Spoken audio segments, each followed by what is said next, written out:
जी, कल हम पढ़ रहे थे, कुछ रुकना पड़ा वो आपके व्हाट्सएप ग्रुप वगैरह के लिए। वहीं से स्टार्ट करते हैं कि 1/7/2024 से एक साल ख़त्म हुआ, उसको अपॉइंट किया गया से 20 अक्टूबर 2024 को, और 30/6/2025 को ईयर एंड। तो उसको ऑलमोस्ट कोई 8-10 महीने पहले अपॉइंट कर दिया जाता। कुछ होते हैं जो कि बैठे रहते हैं, 30 जून का वेट करते हैं, जैसे ईयर एंड होता है उसको ड्राफ्ट फाइनेंशियल स्टेटमेंट्स मिलते हैं, वो उनकी वेरिफिकेशन शुरू कर देते हैं, जिसको हम स्टैट्यूटरी ऑडिट कहते हैं। समटाइम ये नॉन स्टैट्यूटरी भी होता है। उसने कुछ लोग कुछ आइटम का ऑडिट कर लेते हैं, जैसे वो 2 महीने पहले चले गए, कब?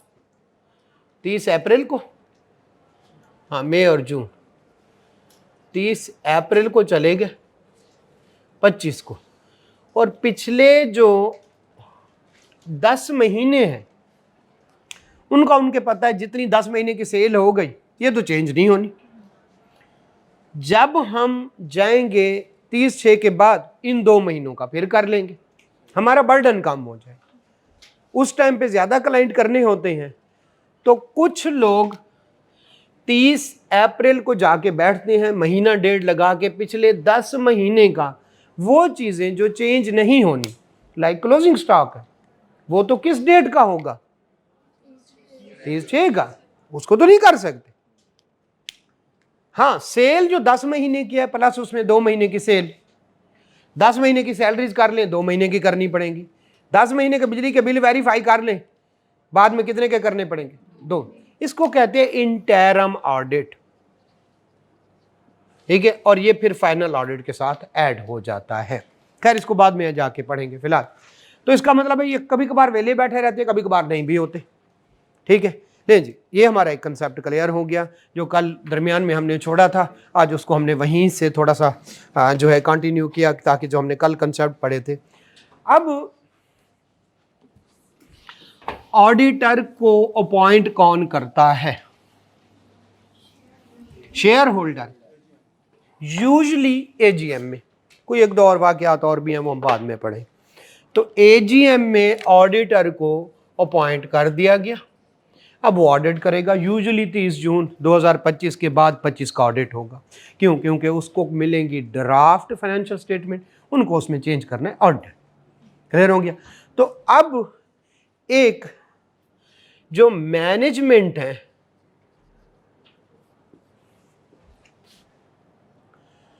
और दूसरे हैं शेयर होल्डर, मैनेजमेंट और शेयर होल्डर, ये 3 तरह के हैं।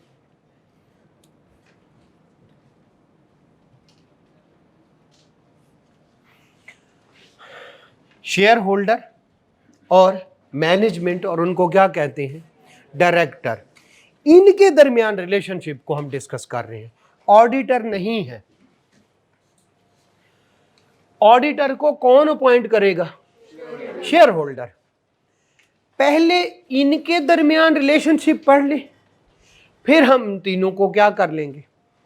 ऐड कर ले। ओके, इनके दरमियान जो रिलेशनशिप है, पहला, मैनेजमेंट इनके एसेट की रखवाली करे। जिस तरह से किसी को आप भेड़ें दे दें और उसको चरवाहा मुकर्रर करें, ये स्टीवर्डशिप कहलाता है। क्या कहलाता है? स्टीवर्डशिप।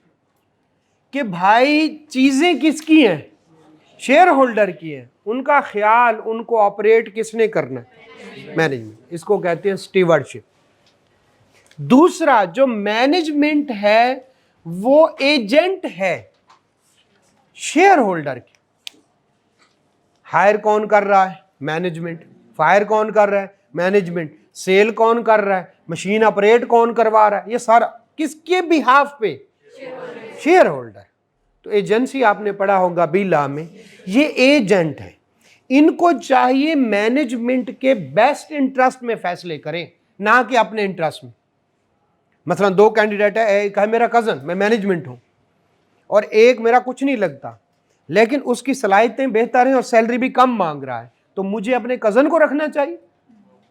एजेंसी का प्रिंसिपल कहता है मुझे दूसरे बंदे को रखना चाहिए जो कि किसका फायदा कर रहा है?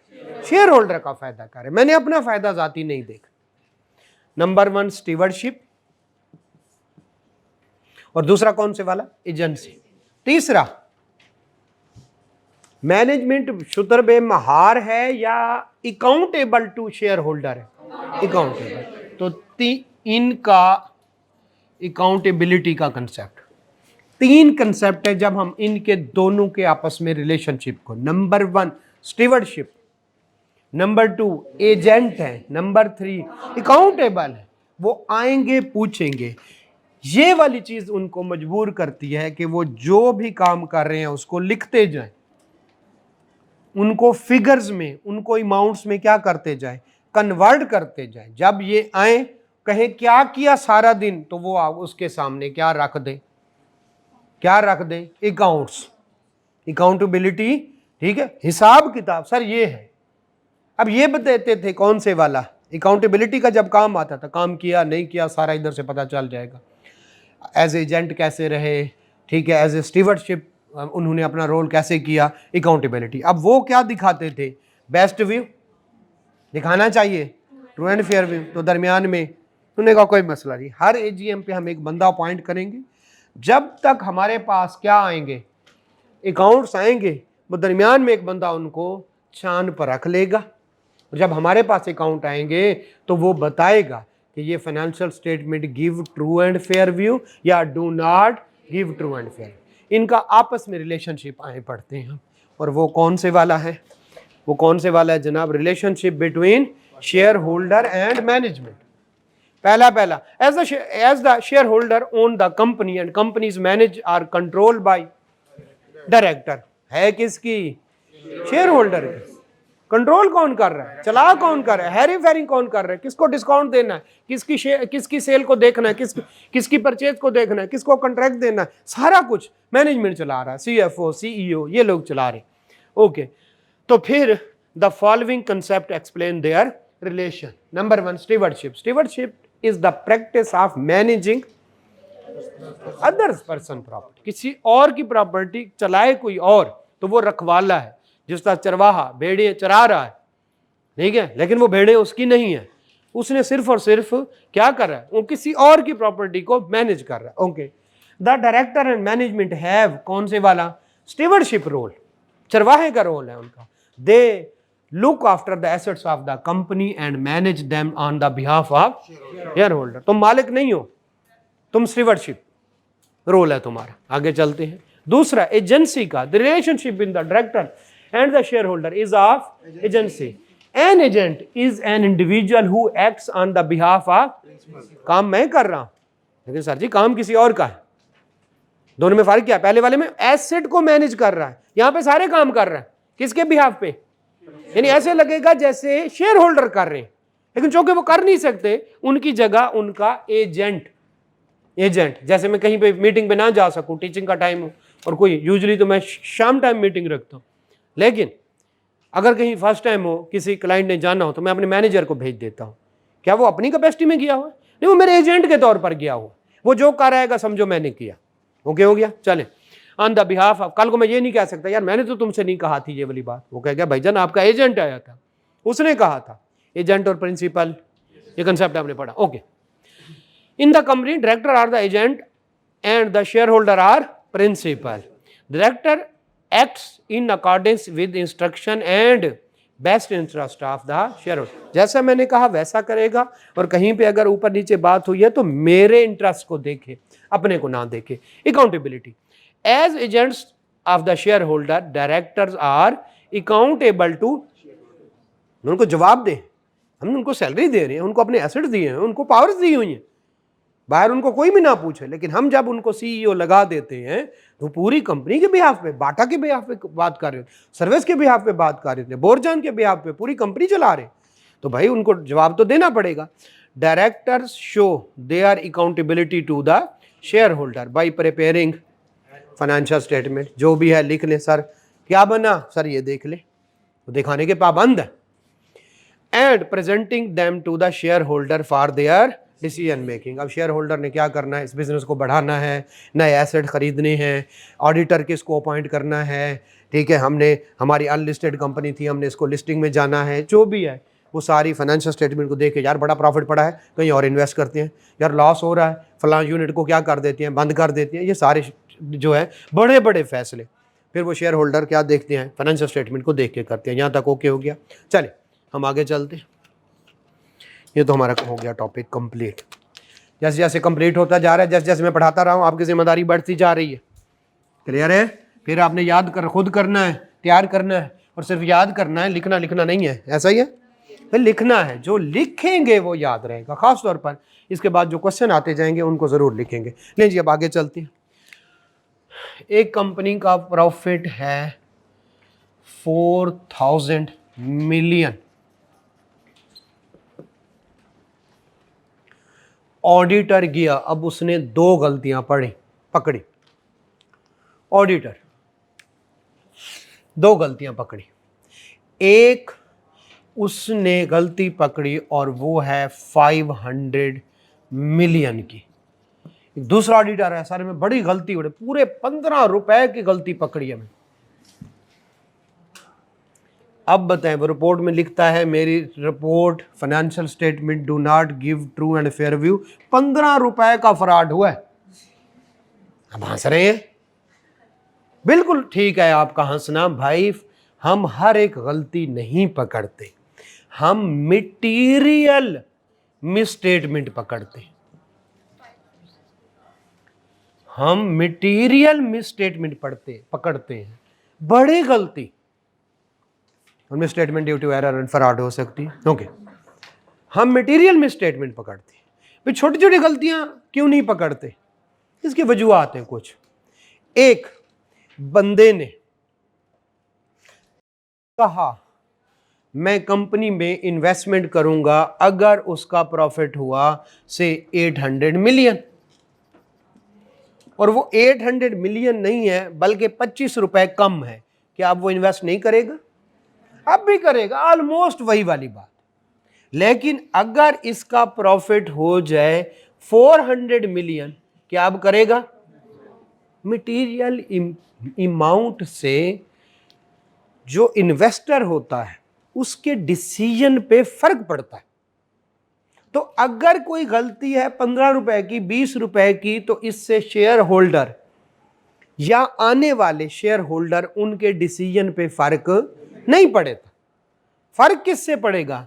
मटेरियल अमाउंट से। इस वजह से हम जो गलतियां पकड़ते हैं वो कोशिश करते हैं कौन से वाली हो, मटेरियल। अब हम देख रहे हैं मटेरियल फिर क्या होता है, कुछ ना कुछ तो बताना पड़ेगा। ये अमाउंट इमटेरियल है यार, छोड़ो इसको नहीं चेक करते। कौन से वाली चेक करते हैं? मटेरियल। वो होता है 5% ऑफ प्रॉफिट। ठीक है, तो हमारा मटेरियलिटी लेवल क्या होता है? 5% ऑफ प्रॉफिट। हम जाते हैं 5% ऑफ प्रॉफिट लेते हैं, उससे ऊपर वाली जितनी गलतियां हैं हम उसे कहते हैं भाई इसको ठीक करो। अगर वो ठीक कर दे तो ओके है, हम जिक्र भी नहीं करेंगे। जो तौबा कर ले खत्म बात, उसने गलती ठीक कर ली बस ओके है। अगर वो ना करे तो फिर हम रिपोर्ट में लिखेंगे। क्लियर हो गया? तो मटेरियल मिसस्टेटमेंट को हम देखते हैं, इमटेरियल को नहीं देखते, पहली बात। दूसरी बात ये भी तो हो सकता है, क्या अब हमें अब इसका 5% लें, जल्दी से 4000 मिलियन का 5% 200 मिलियन, ऐसा ही है। अब हमें एक गलती मिली है 150 मिलियन की, क्या इसकी वजह से हम रिपोर्ट को कह दें कि ये financial statement do not give true and fair view इन, नहीं, हम इसकी वजह से नहीं करेंगे, लेकिन इसको भूलना भी नहीं। क्यों? क्योंकि अगर एक और गलती मिली हमें 100 मिलियन की तो मटेरियलिटी से बढ़ जाए। क्लियर हो गया? तो मटेरियल गलती मिले, हम उसकी वजह से रिपोर्ट चेंज कर देंगे या वो उसको ठीक करे, और अगर वो नहीं करता तो हम रिपोर्ट को चेंज कर देंगे। मटेरियल, इममटेरियल गलती को हम भूलते नहीं, एक शेड्यूल में लिख देते हैं, उसको कहते हैं कम्युलेटिव एरर शेड्यूल। कि ऐसी गलती जो जरा छोटी थी, उसकी वजह से मैंने क्या नहीं किया, मैंने रिपोर्ट को चेंज नहीं किया, लेकिन मैं भूला नहीं हूं उसको। क्यों? क्योंकि मैंने फाइनेंशियल स्टेटमेंट पूरी पे रिपोर्ट देनी है। मैं सेल चेक कर रहा था, मुझे 150 की गलती नजर आई, मैंने उन्हें कहा ठीक करो, उन्होंने नहीं की, मैं इसकी वजह से रिपोर्ट खराब नहीं करूंगा, लेकिन मैं इसको भूलूंगा नहीं। मैं जब परचेज चेक कर रहा था तो मुझे 100 मिलियन की, अब पहले कितने की खड़ी हुई है, अब दोनों को मिलाएं तो 250, मटेरियलिटी से बढ़ गई। अब मैं कहूंगा दोनों ठीक करो, या कम से कम इसको जरूर ठीक करो ताकि तुम्हारी गलतियां मटेरियलिटी से कम हों, छोटी गलतियां, बड़ी गलतियां ना हों। यहां तक क्लियर है? चले, कम्युलेटिव एरर शेड्यूल का पता चल गया। हम बड़ी अमाउंट्स को देखते हैं, छोटी अमाउंट्स को चेक नहीं करते। एक, अब जरा सुनिएगा, दो, ये ओके है, ये कंसेप्ट क्लियर है जी? अब जरा सुनिएगा, एक रिपोर्ट में दो बातें लिखी हुई थी। फाइनेंशियल स्टेटमेंट्स, फाइनेंशियल स्टेटमेंट की जगह मैं लिख देता हूं balance sheet as on 31 December या 30 June, profit and loss for the year ended 30 June, and cash flow for the year होते हैं, एज ऑन होता है for the year. Give true and fair view, एक कह रहा है इन ऑल रिस्पेक्ट्स और एक कह रहा है इन मटेरियल रिस्पेक्ट्स। कौन से वाली बात ठीक है? मटेरियल वाली। आल की हम नहीं कह सकते, आल का मतलब है ये 15 रुपए वाली गलती भी हमने पकड़ी हुई है, आल का मतलब ये 150 वाली भी हमने ठीक करवाई हुई है। अब जरा सुने, तो हम 100% अश्योरेंस देते हैं या रीजनेबल? शाबाश, ये वाली बात करें तो हम जब ऑडिट करते हैं हम रीजनेबल अश्योरेंस देते हैं, हम 100% अश्योरेंस नहीं दे सकते। हम पकड़ ही नहीं सकते, सारी गलतियां पकड़ ही नहीं सकते। क्या वाकई नहीं पकड़ सकते? यस, सारी गलतियां हम पकड़ ही नहीं सकते। क्यों? जो वहां पे लोग, ये वाली बात जहां तक ओके है, अगली बात करूं कि हम कहेंगे financial statement give true and fair view in material aspects. Clear हो गया? Not all aspects. मोटी मोटी गलतियां नहीं होंगी, 15 रुपए वाली गलतियां मैंने देखी भी नहीं। वजह क्या? हम सारी गलतियां नहीं पकड़ सकते। क्यों? टीम जो होती है ऑडिटर की, वो बजाते हैं 3-4 बंदे। कितने महीने? 2-3 महीने। आगे जो बंदे बैठे हैं, उसका अकाउंट्स डिपार्टमेंट भी होता है, उसका फाइनेंस डिपार्टमेंट भी होता है, उसका ट्रेजरी डिपार्टमेंट अलहदा होता है, उसका ऑडिट, इंटरनल ऑडिट उनका अपना अंदर का बंदा होता है जो गलतियां चेक करता है, इंटरनल ऑडिटर अलहदा होता है, उसका टैक्स डिपार्टमेंट अलहदा होता है। 5 डिपार्टमेंट। एक डिपार्टमेंट में 10 भी बंदे हैं तो कितने? 50 बंदे 12 महीने काम करें तो हम 3 बंदे कितना चेक कर सकते? पहली बात, टाइम ही नहीं है हमारे पास। और दूसरा, पहली बात समझ आ गई, हम 100% गलतियां क्यों नहीं पकड़ सकते? भाई नहीं पकड़ते। हमें पूरा साल दें, 50 बंदे दें, हम 50 बंदों का पूरे साल का काम चेक कर देते। जब हमें आप कितना टाइम देते हो? 2 महीने। और बंदे कितने? 2-3। वो कहते हैं भाई आप ज्यादा बंदे रहो, हम कहते हैं भाईजान आप अफोर्ड नहीं कर सके। जब ऑडिटर जाता है, जो सीनियर होता है वो 1 घंटे का 15 से 20 हजार रुपया चार्ज करता है, जो पार्टनर लेवल का बंदा। जो मैनेजर लेवल का बंदा होता है तकरीबन 10,000 ऊपर चार्ज करते हैं, जो किसी खाते के नहीं होते, जैसे आप लोग। नहीं, मैं ये नहीं कह नहीं, जो जिसको एक्सपीरियंस नहीं होता। अच्छा देखिए ना, चल कैटेगरीज बना, नहीं मतलब ये नहीं है, मतलब वो कहते हैं अगर आप नाकाम भी हो जाए, आप यूजलेस नहीं है, you can still be used as a bad example. अच्छा होता है। चले मैं ये बता दूं, पार्टनर होता है, उसके नीचे जो है कोई मैनेजर होते हैं, उसके नीचे असिस्टेंट मैनेजर होते हैं, फिर सुपरवाइजर होते हैं। ठीक है, ये वो होते हैं जो उनके पेरोल पे होते हैं। इधर नहीं, आप किसी में नहीं आते, आप अच्छा, आप इसमें से नहीं आते, आप यहाँ पे आते हैं। फिर ऐसा बंदा होता है जो 2.5-3 साल के ऑडिट कर चुका होता है, उसको कहते हैं सीनियर ट्रेनी। ठीक है, ये ऑलमोस्ट सुपरवाइजर के करीब होता है, लेकिन सुपरवाइजर अपने आर्टिकल कंप्लीट कर चुका होता है। फिर होता है सेमी सीनियर। ठीक है, कराची वाले इसको सेमाई सीनियर कहते हैं। सेमी सीनियर जो है वो जो सेमी सीनियर है इसको तकरीबन साल सवा साल हो चुका होता है। और फिर आता है जूनियर। ठीक है, ये जो आप शुरू में जाके जूनियर होंगे, वो ये भी एक जूनियर के भी 1 घंटे के 500 से 700 लगाते हैं। और आप कितने घंटे काम करेंगे? 1 दिन के आपके इतने पैसे चार्ज कर रही होती है फर्म, कम से कम, इससे ज्यादा भी चार्ज कर। अब बताएं, अगर वहां पे हम बैठ गए, इतने पैसे, इसका 15,000 1 घंटे का, इसका 10,000, ठीक है, इसका भी 8-9 हज़ार करते करते अगर हम वहां पे पूरा साल बैठ गए तो फर्म वो कंपनी बैठ जाएगी। इतनी ज्यादा कॉस्ट। तो नंबर 1 टाइम, नंबर 2 कॉस्ट।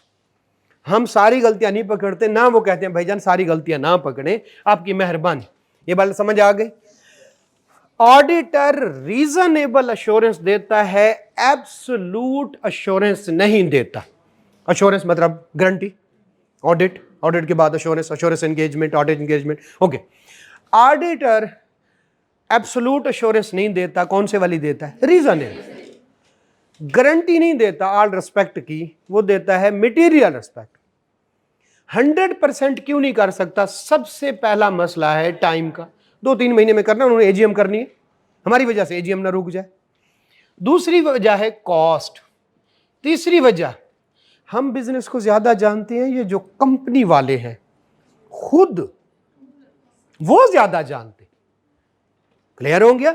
हमसे वो ज्यादा जानते हैं उस बिजनेस को। ठीक है, हम एक्सपर्ट हैं, बट जो एक बंदा वहां पे बिजनेस में खड़ा है तो हमारे साथ वो कोई ना कोई घुमा देते हैं, 2 नंबरी करते हैं। समटाइम हम पकड़ लेते हैं, समटाइम नहीं भी पकड़ सकते। तीसरा, वो चीजों को घुमाते हैं। जैसे मैं आपको एक एग्जांपल दूं, कैसे? मुझे कहते हैं, एक बंदा कहता है मेरा ये 1 लाख रुपए का डेटर है। अब मैं इसको चेक करने लगा, किसी ने कहा 1 लाख रुपए का डेटर है, एसेट। मुझे शक है ये डेटर नहीं है, मुझे शक है ये डेटर नहीं है। अब मैं इसको चेक करने लगा हूं। मैं कहता हूं जब इसको सेल हुई, सेल इनवाइस ले आओ, उसे सेल इनवाइस दे दी। अच्छा, इसको माल भी गया होगा, तो मुझे गेट आउटवर्ड पास सुना हुआ, गेट वो दिखा दो। हाँ जनाब, गेट आउटवर्ड पे लिखा इतना माल उसको गया फलां बंदे को। अब भी मेरे दिल में शक है, मैंने उस बंदे को लेटर लिखा, भाईजान ये XYZ कंपनी वाले कहते हैं इन्होंने तुम्हें इतना माल दिया हुआ है जिसके पैसे अभी रहते हैं, क्या वाकई ऐसा है? और उसने लेटर में लिख दिया यस वाकई ऐसा है। अब बताएं, आप यहीं तक जा सकते हैं? उसने भी कह दिया कि मैंने पैसे देने हैं, बात खत्म। हुआ गया, जैसे ही 15 जून आई, उसके टारगेट अचीव नहीं हो रहे थे, सेल पूरी, मैनेजमेंट ने आना है, उन्होंने कहना सेल पूरी नहीं की। उसका एक मामा है, उसकी शॉप है कहीं पे शालमी में। उसने कहा मामा बस तुझे माल भेजने लगा हूं, ये माल रख ले 1 लाख रुपए का। 6 जुलाई को जब साल खत्म हो जाए तो ये माल वापस भेज देना, अगस्त में भिजवा देना। और किसी ऑडिटर, उसका नाम है KPMG, उनकी तरफ से लेटर है कि तुमने इनके 1 लाख रुपए देने हैं, तो तू यस करके वो लेटर वापस पोस्ट कर देना, वो ऑडिटर को पहुंच जाएगा, वो मुतमिन हो जाएगा। अब इधर बताएं ऑडिटर क्या करे? कुछ भी नहीं। ऐसा है या नहीं? एक तरीका बता रहा हूं आपको, ठीक है? ऐसे 100 तरीकों से वास्ता पड़ता है। हम इससे आगे और क्या कर सकते हैं? हमने सेल देख ली, हमने गेट आउटवर्ड पास देख लिया, हमने उस बंदे को खत लिखा कि भाई पैसे देने, और वो बंदा कह रहे हाँ पैसे देने। अब इससे ज्यादा तो हम कुछ नहीं कर सकते। हम इनका शजरा नसब तो नहीं निकलवा सकते। शजरा नसब भी निकलवा ले तो वो अपने किसी दोस्त को कहे अब उसके दोस्तों की लिस्ट भी लादार निकलवाएं, नहीं चल सकते। हमारी इसको कहते हैं इनहेरेंट लिमिटेशन, हमारी एक इंटरनल लिमिटेशन है। इसमें बड़ा टाइम लगता है सारे प्रोसेस में, फिर वही आ जाती है टाइम का। तो यस, अगर वो मिल के फ्रॉड कर रहे हैं, फ्रॉड को पकड़ना औखा है। क्यों? इसको कहते हैं कल्यूजन। मिल के फ्रॉड कर रहे हैं सारे, तो भाई ऑडिटर को वो कर सकते हैं। लिहाजा अब बताएं, हम कह सकते हैं 100% गारंटी से कि ये ₹1,00,000 सही लिखा हुआ है एसेट्स में? नहीं कह सकते। क्यों? हम रीजनेबल एश्योरेंस दे सकते हैं, भाई हमने इनवाइसेस चेक की, हमने गेट आउटवर्ड पास चेक किया, हमने इन्वेंट्री चेक की, इन्वेंट्री भी चली गई हुई थी, हमने उस बंदे को खत लिख दिया, हमें लगता है, बट 100% एश्योरेंस नहीं दे सकते। ये वाली बात समझ है? ओके, आगे चलते। हमें इंफॉर्मेशन कौन देता है? मैनेजमेंट। किस पे हमने ऑडिट करना है? ड्राफ्ट फाइनेंशियल स्टेटमेंट कौन देंगे? ये जो मैंने कहा आपको कि हम उससे कहेंगे हमें इनवाइस दो, गेट आउटवर्ड पास दो, ठीक है, और उस बंदे का एड्रेस दो, मुझे तो नहीं पता किसको सेल की हुई है। ये मैनेजमेंट ही हमें अगर गलत चीज रिकॉर्ड देती है या रिकॉर्ड देते ही नहीं, मैं क्या कर लूंगा? मैं समझ रहे, मैं कुछ नहीं कर सकता। मेरे पास ये पावर नहीं है कि रात को मैं मैनेजर अकाउंट से कहा यार रिकॉर्ड दो, वो नहीं दे रहा, वो जब चला गया रात को मैंने ताला तोड़ा उसके ऑफिस का और मैंने सारा रिकॉर्ड निकाल लिया, पर्चा हो जाएगा आप पे, ठीक है। मेरे पास SHO वाली पावर नहीं है कि मैं इन्वेस्टिगेट करूं। मैं सिर्फ ये कहूंगा कि यार रिकॉर्ड दो। अगर वो रिकॉर्ड नहीं दे रहा तो मैं अपनी रिपोर्ट में लिख सकता हूं कि मैंने इनसे रिकॉर्ड मांगा था, इन्होंने मुझे रिकॉर्ड नहीं दिया, मैं ऑडिट खाक करता। लेकिन मेरे पास अथॉरिटी नहीं है, इन्वेस्टिगेशन पावर नहीं है। मैं SHO या DSP नहीं हूं कि मैं जनाब जाके चपेड़े उसको लगाऊं, रिकॉर्ड नहीं दे रहा, ठीक है। और अगर वो 3-4 बैठे हो तो उल्टा आपको पड़ जाती है रिकॉर्ड लेने गया तो मुंह सूजा हुआ वापस लेके आया। तो ये बहुत सारे मसाइल हैं जिनकी वजह से मैं 100% एश्योरेंस नहीं दे सकता। ओके, हो गया। अब बताएं, ऑडिटर कौन सी एश्योरेंस देता है? एब्सोल्यूट रीजनेबल एश्योरेंस, ठीक है। अब जरा सुनिएगा, एक और लेवल भी होता है, वो सिर्फ लिस्टेड कंपनीज के लिए होता है। ये तो समझ आ गए, एब्सोल्यूट एश्योरेंस 100% एश्योरेंस है, ये तो हम दे नहीं सकते। हम फिर कौन सी वाली देते हैं? रीजनेबल एश्योरेंस देते हैं, ठीक है, कि financial statement give true and fair view in material aspects. और ये 100% नहीं होती, यूं समझ लें ये 85% ऐसे कह रहा हूं। एक और ये दोनों एश्योरेंस समझ आ गए। तो हम 3 तरह की एश्योरेंस देते हैं। एक जो 3 तरह की एश्योरेंस होती है, एक एब्सोल्यूट, एक रीजनेबल, इसको पॉजिटिव एश्योरेंस भी कहते हैं। और ये कितने तक होती है कि बंदे मुतमिन हो जाते हैं, यार उसने इनवाइसेस भी देखी, उसने गेट आउटवर्ड पास भी देखा, उसने उस बंदे को खत भी लिखा, तो किसी हद तक मैं कह सकता हूं कि ये डेटर से कितने पैसे लेने।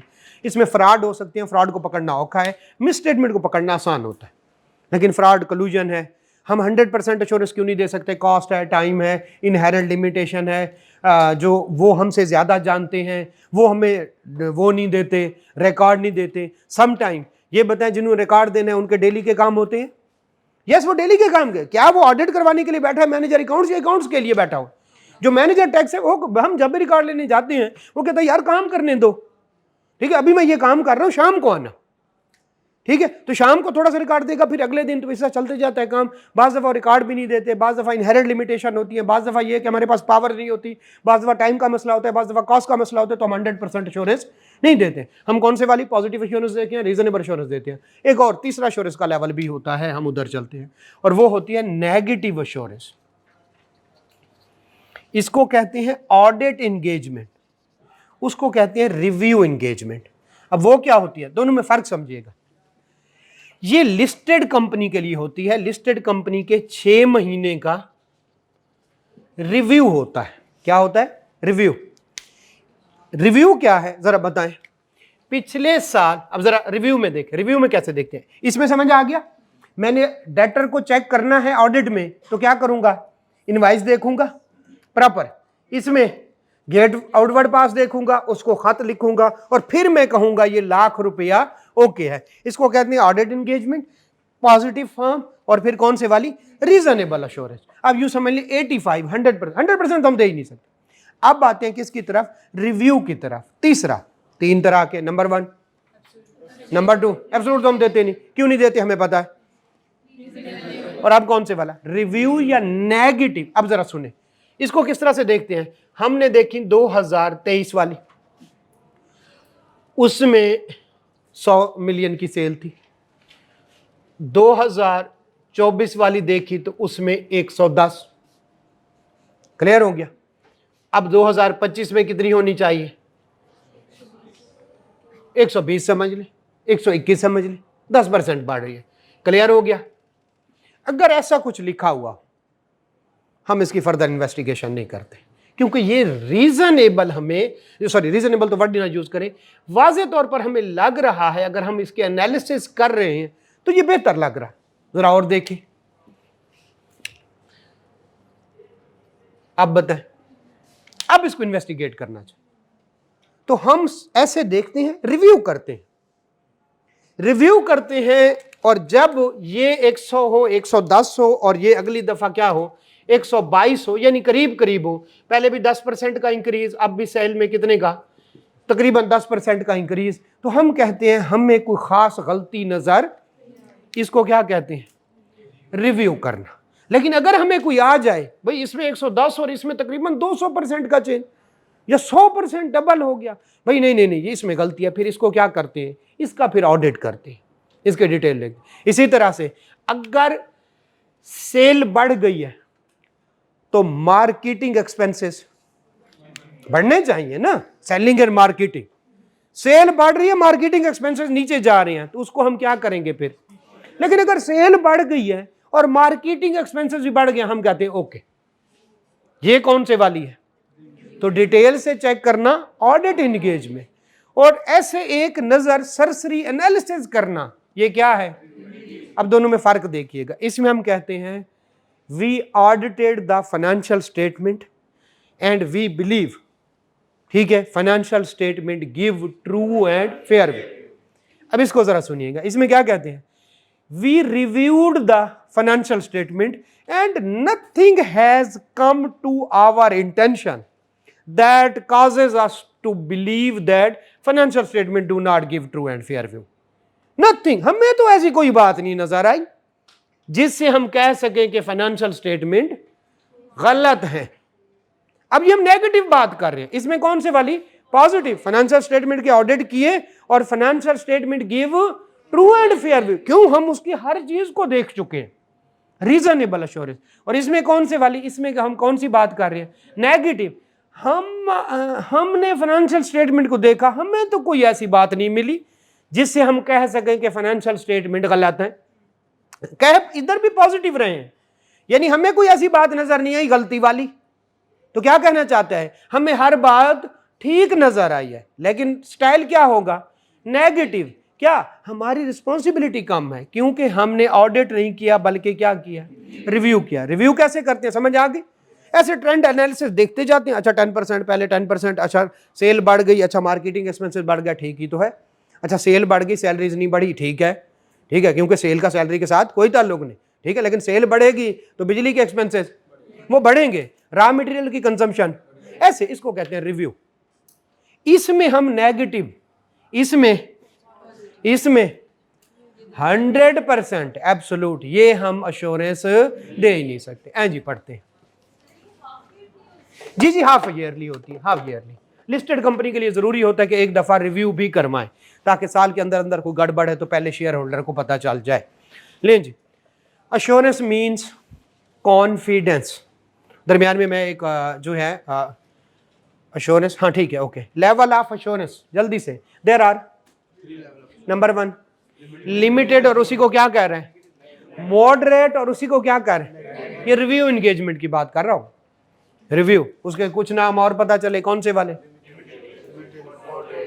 नंबर 2 रीजनेबल, हाई लेवल, और कौन से वाले, क्लियर है। अच्छा वो लिमिटेड है तो ये रीजनेबल, वो मॉडरेट है तो ये, वो नेगेटिव है तो ओके, ये ऑडिट होगा।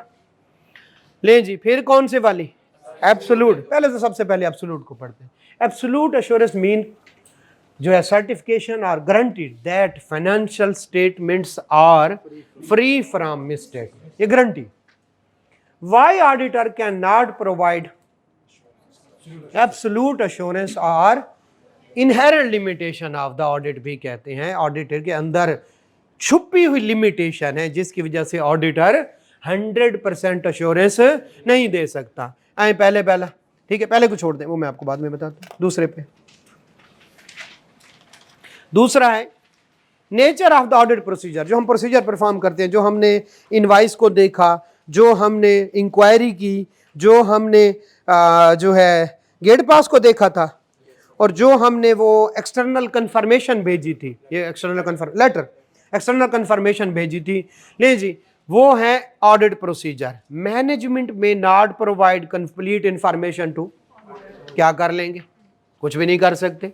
ऑडिटर डज नॉट हैव, ऐसा है ना, मेरे पास एसएचओ की पावर तो नहीं कि मैं जनाब उनको डंडे मार मार के तो सही बात उगलवाऊं। फ्रॉड इन्वॉल्विंग जो है कलूजन एंड कम्प्लेक्स टेक्निक, ठीक है, आर इन्वॉल्विंग कौन से वाली, senior man are harder to detect. मैं उस फ्रॉड का क्या करूं, मैं तो परेशान हो गया। मैं तो भेजा, लेटर भी भेजा था, वो आपस में मिले हुए थे, तो मैं क्या करता उधर, मेरी लिमिटेशन है, मैं कुछ नहीं कर सकता।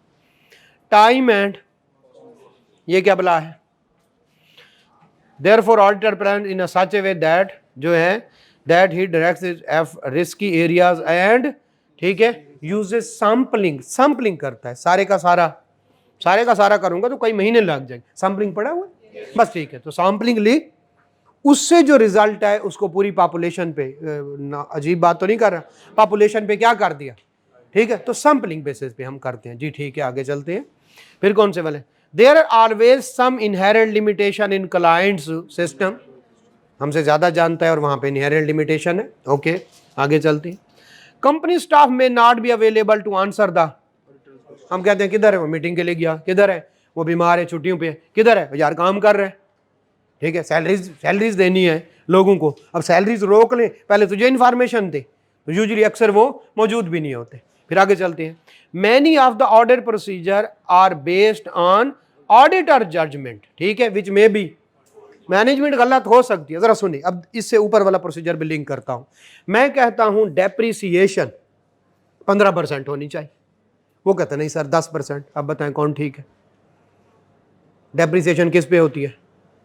यूजफुल लाइफ पे। वो कहते सर आप मुझसे ज्यादा जानते हैं, मुझे पता है ये एसेट किधर चलना है, मैं फलां जगह पे ऑडिट कर रहा हूं। सर वो अपनी मशीनरी बाहर रखते हैं, उन पे धूप लगती है, बारिश होती है, हमारी मशीनरी तो बड़ी कंट्रोल इन्वायरमेंट में पड़ी हुई। अब आप फाल्टी हो गए, लेकिन हो सकता है आप ठीक हूं, लेकिन इधर आप मैनेजमेंट को लें जी, प्रोविजन फॉर डाउटफुल डेट्स कितनी होनी चाहिए? आप कहते नहीं 10% हो, उसने 5% ली हुई है, वो कहते सर मुझे पता है पैसे कहां से आने हैं, कितने आने हैं, आप कैसे बता सकते हैं? हो गई लिमिटेशन। हो सकता है आप ठीक हूं, लेकिन आप उसको कैसे निगेट करें? ये बात समझ आई। इसी तरह से इंपेयरमेंट ऑफ द एसेट कितने % होती है, रिवैल्यूएशन, ये सारे जजमेंट वाले हैं। अब कैसे 100% ठीक है? हो सकता है आप ठीक हो सकता है वो ठीक हो, अच्छा हो सकता है हालात खराब हो। जैसे आपने मैंने एक किया था ग्रीन रेवोल्यूशन, पेस्टिसाइड कंपनी थी, BAYER, उसकी एक वो थी, एक बहुत बड़ा नाम है उसमें, तो उसको हमने किया, हमने ऑडिट किया, हमने कहा ओके है, उन्हीं दिनों सैलाब आ गया। अब जब सैलाब आ गया तो सारे किसान, सारी फसलें खड़ी डूब गई। अब बताएं उनसे पैसे आएंगे? तो प्रोविजन फॉर डाउटफुल डेट्स को मैं 10% का आया था, ठीक है, वो कितने %? 50% हुई। अब बताएं अगर मैं कहता मैं एब्सोल्यूट एश्योरेंस दे रहा हूं, कैसे? जजमेंट की बेस पे करता है, कभी हम गलत होते हैं, कभी वो गलत होते, हम कभी कभार वो हम ठीक भी होते हैं, लेकिन हम उसको झुटला नहीं पाते। वो ऐसी बातें करता है, सर ये होता है, आपको क्या पता? सर मैं इधर बताएं, ये जो फलां इलाके वाला किसान है ये पैसे देता है टाइम पे, ये जो फलां इलाके वाले बड़े चोर हैं ये पैसे टाइम पे नहीं देते। अब हम उस इलाके में फिर रहे हैं, लोगों को ढूंढते भी चोर हो या नहीं, ये ऐसे हो नहीं सकता। तो सम टाइम हमारी क्या है, हमारी जजमेंट भी फाल्टी हो सकती है। अब बताएं जो अकाउंट्स बनते हैं जजमेंट की बेस पे बनते हैं या नहीं? Provision for doubtful test, lower of cost और NRV, रिवैल्यूएशन, डेप्रिसिएशन, जो बात बनी ही जजमेंट पे है वो जो अकाउंट्स बने ही किस पे हैं, जजमेंट पे। मैं उसे कैसे कर सकता हूं कि ये ठीक है या गलत है। तो आखिरी पॉइंट कौन से वाला, ऑडिटर की जजमेंट है जो कि गलत हो सकती है। और पहला पॉइंट आ जाए जरा, nature of the financial statement. उसमें एस्टिमेट्स होते हैं, उसमें जजमेंट होती हैं और अनसर्टेनिटीज होती हैं, अकाउंटिंग एस्टिमेट होते हैं। लिखें अकाउंटिंग एस्टिमेट के साथ, लिखें कौन से एस्टिमेट हैं accounting, provision for doubtful debts, provision for depreciation,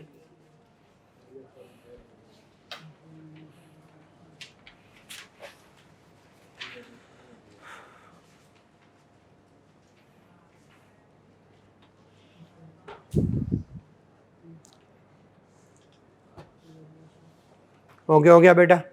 ले जी, हम 100% हमने कानून को हाथ लगाया, आइंदा हम 100% एश्योरेंस नहीं देंगे। और आइंदा से फिर किसी ने दी भी नहीं। वजह क्या बनी, इनहेरेंट लिमिटेशन। वजह क्या बनी, ठीक है, इनहेरेंट लिमिटेशन। या इसको ये भी है, why auditor can not provide absolute assurance. हम 100% एश्योरेंस नहीं दे सकते, उसकी कुछ वजूहत थी, हम याद कर लेते। अब कितनी एश्योरेंस बच गई, दो तरह की, एक पॉजिटिव एक नेगेटिव, एक हाई एक लो। पहले हम पॉजिटिव वाली पढ़ते हैं, दूसरे वाली आ जाए जी। रीजनेबल एश्योरेंस आल्सो कॉल्ड कौन से वाला, high level assurance. It's high but not absolute, समझ गए। हाई लेवल है, 85% है बट 100% नहीं है, ठीक है। Level of assurance express in positive form of conclusion. Positive बात करते हैं, जैसे इन आवर ओपिनियन, हमारी ओपिनियन में financial statement gives true and fair view of the financial position, कौन से वाला, एज एट कौन से वाला, एबीसी कंपनी और 31 दिसंबर की। फिर कौन से वाली, फाइनेंशियल परफॉर्मेंस। ये क्या बला है, एक फाइनेंशियल पोजीशन है, एक होती है फाइनेंशियल परफॉर्मेंस। जी इनकम स्टेटमेंट फाइनेंशियल परफॉर्मेंस है, ओके हो गया। फिर कौन से वाला, फॉर इस cash flow for the year ended in accordance with IFRS। भाई IFRS के को देखा जाए, पता नहीं ये क्राइटेरिया है, हाँ को देखा जाए तो जो फाइनेंशियल स्टेटमेंट है हमारी ओपिनियन में क्या कर रही हैं, give true and fair view. Clear हो गया। चले अब ऊपर इसी की स्टेटमेंट पढ़ते हैं। बेस्ड ऑन आवर ऑडिट या review, review, nothing has come to, ये कौन से वाली एश्योरेंस दे रहा है, negative. Nothing has come to our attention that causes us to believe that these financial statement do not give. हमें तो कोई ऐसी चीज नहीं कही हम कहें कि जनाब financial statement do not give true and fair view. अब ये बात किससे शुरू कर रहा है, नेगेटिव से, वो पॉजिटिव, ये कौन से वाली, नेगेटिव। ओके हो गया। अब द फाइनेंशियल पोजीशन आ गई ये वो विद IFRS। क्लियर हो गया। चले अब नीचे जाके इसकी लाइन पढ़ते हैं। This level of assurance is usually given in an audit of historical. Historical क्यों कह रहा है, हम गए हैं जुलाई में, ईयर एंड के बाद, तो ये फ्यूचर है या पास्ट की बात है। तो हिस्टोरिकल फाइनेंशियल स्टेटमेंट, हमारे पास जो आगे जो फिगर्स पड़ी हुई हैं, जो अमाउंट्स पड़ी हुई हैं, वो पास्ट से। तो यूजुअली ये ऑडिट होता है, ऑडिट होता है या रिव्यू होता है, ऑडिट। ऑडिट का मतलब जी, reason of assurance means the auditor does not certify the guarantee और guarantee the financial statement are free from all misstatement. ठीक है, मटेरियल हम कह सकते हैं। There may still be undeducted misstatement even after the audit due to inherent limitation। हमने पढ़ ली, क्यों नहीं पॉजिटिव फॉर्म करते, क्योंकि इनहेरेंट लिमिटेशन है जी। ठीक हो गया। अब ऊपर चलते हैं, ये पढ़ लिया हमने सारा, इसकी हमने स्टेटमेंट पढ़ ली। ले जी अब इसको बाकी जो बच गया, लिमिटेड एश्योरेंस, ये रीजनेबल एश्योरेंस, ये कौन से वाला, मॉडरेट लेवल, ये कौन से वाला, हाई लेवल, ये नेगेटिव, और ये कौन से वाला, पॉजिटिव। लेकिन जी पढ़ते हैं, it's moderate level of assurance express कौन से वाली फॉर्म में, negative. Nothing has come to our intention that causes us to believe that financial statement do not give true and fair. Clear हो गया। चले अब इसकी आखिरी लाइन पढ़ते हैं। This level of assurance is usually given in review of historical, historical review, नीचे लिखा हुआ है audit of historical financial statement, और इसमें क्या लिखा हुआ है, इन रिव्यू ऑफ। ठीक है, तो ऑडिट वो जो स्टैट्यूटरी होता है वहां पे जाते हैं, और ये रिव्यू कौन से वाला, या तो 6 महीने का होता है या बाज दफा कैश फ्लो फोरकास्ट का। ठीक है, वो पता नहीं, मैंने कहा बैंक होते हैं, वो कहते हैं अगले 5 साल का बजटेड फोरकास्ट, तो उसके पे भी रिव्यू देते हैं। क्यों? क्योंकि फोरकास्ट है ना, फ्यूचर की बात, तो उस पे भी रिव्यू देते हैं। तो हिस्टोरिकल स्टेटमेंट का होता है, हिस्टोरिकल के रिव्यू की कोई एग्जांपल दे? लिस्टेड कंपनी के 6 महीने का रिव्यू, ठीक है, ऑडिट साल का होता है ये रिव्यू। चलें जी, हमारा ये क्लियर हो गया, आगे चलते हैं। कोई इसमें कोई क्वेश्चन है तो? ये आपका होमवर्क है, क्वेश्चन नंबर 2, 3, 4 घर जाके लिखेंगे। आता है, नहीं आता, सही है, गलत है, ये 3 क्वेश्चन कल हम डिस्कस करेंगे। जी जी जी जी, ऑडिट उसी का होता है, हिस्टोरिकल। जो रिव्यू होता है वो हिस्टोरिकल का होता है, बट यूजुअली 6 महीने का होता है। या फिर जो बजटेड होते हैं अगले 4-5 साल का, उनका भी रिव्यू होता है, ऑडिट नहीं होता। इन उन पे ऑडिट रिपोर्ट दे ही नहीं सकते, वो तो अभी हुआ ही नहीं। हम कहें इनवाइस, वो कहें फ्यूचर में होगी। हम कहें गेट पास, वो कहते हैं फ्यूचर में होगा। तो फिर उसका तो हो ही नहीं सकता। जी आगे चलते। अश्योरेंस इंगेजमेंट, अश्योरेंस है हमने किसी को यकीन दिलाया। एब्सोल्यूट अश्योरेंस नहीं दे सकते, रीजनेबल देते हैं। और कभी कभार क्लाइंट कहे तो रिव्यू भी कर देते हैं, लेकिन उसमें हम कौन से वाला? Negative form. ये बात यहां तक क्लियर होंगी। ले जी, हम ऑडिट करने जा रहे हैं, स्टैट्यूटरी ऑडिट। उसके 5 एलिमेंट होंगे, 5 एलिमेंट। अगर वो 5 एलिमेंट हैं तो वो ऑडिट है, अश्योरेंस इंगेजमेंट है, वरना नहीं। नंबर 1, 3 पार्टीज इन्वॉल्व होंगे। प्रैक्टिशनर यानी ऑडिटर, एक वो बंदा जिसने हमें कहा है कि ऑडिट करके दो यानी शेयर होल्डर, और एक वो बंदा जो रिस्पॉन्सिबल पार्टी है, मैनेजमेंट, जिसने ऑडिट करवाना है, जिसके काम का हमने ऑडिट करना है। तो नंबर 1, 3 पार्टी रिलेशनशिप होगा। ये पहली बात समझ आ गई? पढ़ेंगे, एक एक लफ्ज पढ़ेंगे। पहली वाली बात समझ आ गई। अगर 3 पार्टी रिलेशनशिप है तो ये अश्योरेंस इंगेजमेंट है, स्टैट्यूटरी ऑडिट है, वरना नहीं। जैसे मैं आपको बताऊं, मेरे पास मैनेजमेंट वाले आए, उन्होंने कहा यार हमें ना अकाउंट्स बना दो। कौन है? CFO management. यार अकाउंट्स तो बना दो हमें। मैंने उसको अकाउंट बना दी। अब ये ऑडिट एंगेजमेंट नहीं है, क्योंकि कितनी पार्टीज हैं? 2 पार्टी, मैनेजमेंट और प्रैक्टिशनर। शेयर होल्डर इसमें इन्वॉल्व नहीं है। क्लियर हो गया? चले, 3 पार्टी। दूसरा, कोई ना कोई चीज होनी चाहिए जिसका हम ऑडिट करें, उसको कहते हैं सब्जेक्ट मैटर। बताएं किसका ऑडिट करते हैं? फाइनेंशियल स्टेटमेंट का सब्जेक्ट मैटर। ओके, हो गया? किसी हद तक हमें समझ आती है, पढ़ लेंगे। तीसरे नंबर पे कोई ना कोई क्राइटेरिया दे, या हमें IFRS क्राइटेरिया होगा या US गैप होगा। और किसी ने कहा हमने टैक्स की रिटर्न फाइल करनी है, तो क्राइटेरिया हमारा होगा इनकम टैक्स ऑर्डिनेंस। कोई ना कोई क्राइटेरिया हमें दोगे, ऑडिट करेंगे, वरना हम ऑडिट, जिसमें क्राइटेरिया ही ना हो वो फिर ऑडिट नहीं। तीनों बातें समझ आ गई? Number 1, 3 party relationship. Number 2, subject matter हो, किस पे ऑडिट करना है। नंबर 3, वो क्राइटेरिया। मैंने बताया कोई सच या झूठ नहीं होता। कोई भी बंदा आपको कोई बात कर रहे और आपको सही नहीं लग रही, भाई हो सकता है वो किसी और इलाके से हो, यहां उस बात को ठीक समझा जाता है। कोई बात आपको कह रहा है, आप कहते नहीं इमरान खान ठीक है, फलां कहते नवाज शरीफ, भाई उसके क्राइटेरिया से नवाज शरीफ ठीक, इसके क्राइटेरिया से। लेकिन दुनिया में क्राइटेरिया ही चल रहा है, कोई गलत या सही नहीं होता। इसीलिए दूसरे की बात अगर माने नहीं, उसको गलत ना कहे। वो ठीक है अपनी जगह पे, उसका क्राइटेरिया डिफरेंट है। जैसे मैंने आपको सेक्ट का देखा, वो कहते हजूर अकरम सल्लल्लाहु अलैहि वसल्लम की जात, वो कहते नहीं सिर्फ अल्लाह की जात, कोई कहते हैं अहले बैत। हर एक का क्राइटेरिया है, उसको बचपन से वही बताया गया, सारे ठीक हैं। तो अब इस बात पे बंदे ना मारना शुरू कर दें। जैसे वो कालाम पता नहीं कहाँ पे हुआ है, वो पूरे किधर पाड़ा चना, सारे इस पे भाई बंदे मारना, ये बेवकूफ़ी की इंतहा है। एक बच्चा जो अहले तशय्युई के घर में पैदा हुआ, उसका क्राइटेरिया ऑन होगा, जो अहले सुन्नत के घर, इस बात पे बंदे मारना शुरू कर दें। इसी बात में मारे और क्या कर रहे हैं? ये देखिए मैच्योरिटी है। जब बजाय आप अगला बंदा कोई बात करे और आप गुस्सा होने के अगले बंदे की सिचुएशन को समझे। ये जो कह रहा है कोई ना कोई वजह तो होगी, और वो उस पर डटा हुआ कि मैं ठीक कह रहा हूं। यस, वो ठीक कह सकता है, और हर बंदा अपने लिहाज से ठीक होता है। क्राइटेरिया, हमें क्राइटेरिया देगा, हम लिखेंगे IFRS प्रोविजन देखनी है, फलां देखनी है, हमें जब वो क्राइटेरिया देगा क्या है, income tax ordinance, US GAAP देगा, इनकम टैक्स ऑर्डिनेंस देगा, तो हम कहेंगे नहीं प्रोविजन गलत है, प्रोविजन होनी नहीं चाहिए, प्रोविजन नहीं मानते, फलां टैक्स जिस पे टैक्स नहीं कटा हुआ होगा अकाउंटेंट मांगेगा, जो टैक्स वाला नहीं मानेगा, जो बैंकिंग चैनल के थ्रू पेमेंट नहीं होगी, देखिए अकाउंटेंट मानेगा, टैक्स वाला उसको नहीं मानेगा। क्राइटेरिया, हमें क्राइटेरिया देती, आगे चलती है।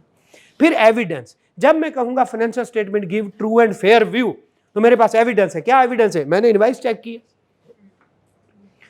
मेरे पास एविडेंस है। अभी कैसे कह रहे हो financial statement give true and fair? मैंने गेट पास चेक किए, ठीक है, अच्छा ठीक हो गया। उनकी फोटोकॉपी है आपके पास? हाँ मेरे पास है। अच्छा, financial statement give true and fair view, क्या एविडेंस है तुम्हारे पास? यार ये देखो मेरे पास उस बंदे का लेटर है, मैं इसलिए तो कह रहा हूँ सेल ठीक है, मैं इसलिए तो कह रहा हूँ डेटर ठीक है। क्या एविडेंस है तुम्हारे पास? तो मेरे पास, जब मैं कहता हूँ financial statement give true and fair view, मेरे पास एविडेंस होती है। और जब मैं कहता हूँ financial statement do not give true and fair view, फिर भी मेरे पास क्या होती है?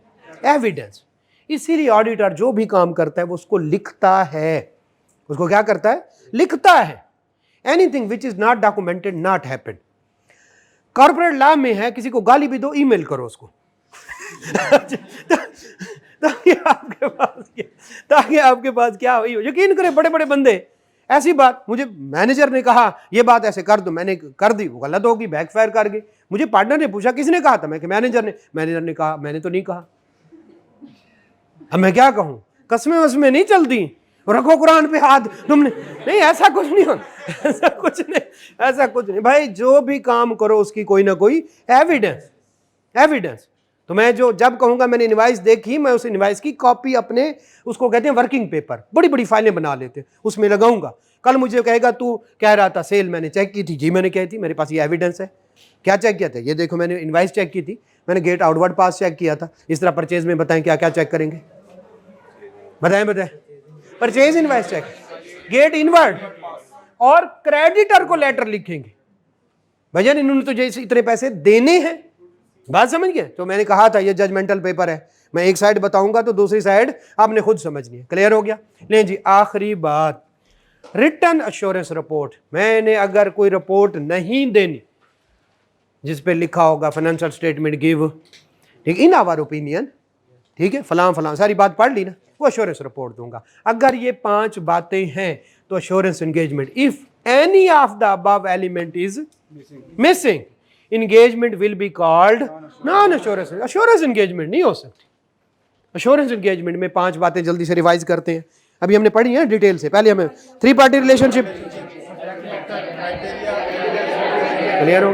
अगर इनमें से एक बात भी मिसिंग हो जाए ना, जैसे वो कहता है यार मेरे पास CFO आया, उसने कहा यार हमारा, मुझे लगता है कि जो हमारी कैश है ना उसमें कोई एम्बेजलमेंट हुई है, आप ऑडिट करें। हो गए, अभी मैं कराची गया था कुछ अर्सा पहले, यही एम्बेजलमेंट हुई थी, उसी को देखने के लिए गया। तो क्या ऑडिट किया मैंने, ठीक है, मैंने एक एक चीज़ देखी, फिर मैंने उसको रिपोर्ट भी दी, और जो है ये सारा काम करने के बाद, लेकिन इसमें शेयर होल्डर इन्वॉल्व नहीं है। मुझे CFO ने कहा या के काम कर दो, मैंने कर दिया, लेकिन ये अश्योरेंस एंगेजमेंट, ये नॉन अश्योरेंस एंगेजमेंट। क्लियर हो गया? वो कहते हैं जनाब हमें कैश फ्लो नहीं बन रही, हमें कैश फ्लो बना दे, मैंने बना दी, नॉन अश्योरेंस एंगेजमेंट। चले यहाँ चलते हैं, अब अश्योरेंस की डेफिनेशन पढ़ते हैं, अब हमारे लिए आसान हो जाएगा। लें जी, assurance engagement. Assurance engagement, an engagement, एक contract engagement in which practitioner, अब ये कौन बला है?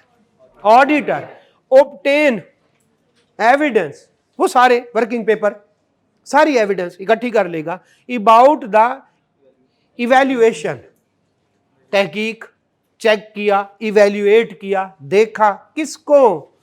सब्जेक्ट फाइनेंशियल स्टेटमेंट को तो ही मैंने ऑडिट किया था, उन्हीं को तो मैंने देखा था, अगेंस्ट IFRS। ओके हो गया? And express his report conclusion. आखिरी बात, टू इनहांस, किस वजह से उन्होंने कराया? To enhance the confidence of, ताकि फाइनेंशियल स्टेटमेंट पे उनका एतबार बढ़े। किनका?